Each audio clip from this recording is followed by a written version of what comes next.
கவனம் சிதறுதா அப்படின்னா இந்த வீடியோ உங்களுக்கு தான். உங்களுக்கே பேசிக்கிறதா கொஞ்சம் வித்தியாசமா சிரிப்பா கூட தோன்றலாம் இல்லையா? ஆனா உண்மையா சொன்னா இது ரொம்பவே ஸ்மார்ட் விஷயம். நம்ப முடியலையா? நீங்க உங்களுக்கே பேசிக்கும் போது உங்கள் மூளை ஒரு சிறிய பயிற்சி எடுத்துக்கொள்கிறது. சத்தமா பேசினா கவனம் கூட அதிகமாகும். செய்யும் வேலையில முழுமையாக இருக்க உதவும்.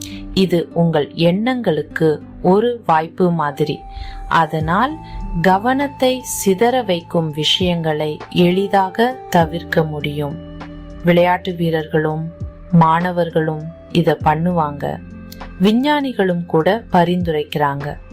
அடுத்த முறை உங்களுக்கே பேசிக்கிறீங்கன்னு யாராவது பார்த்தா இது என்ன பைத்தியம் அன்னு கவலைப்பட வேண்டாம். இது நார்மல் தான். உங்க மனசு இன்னும் கூர்மையா வேலை செய்யும்.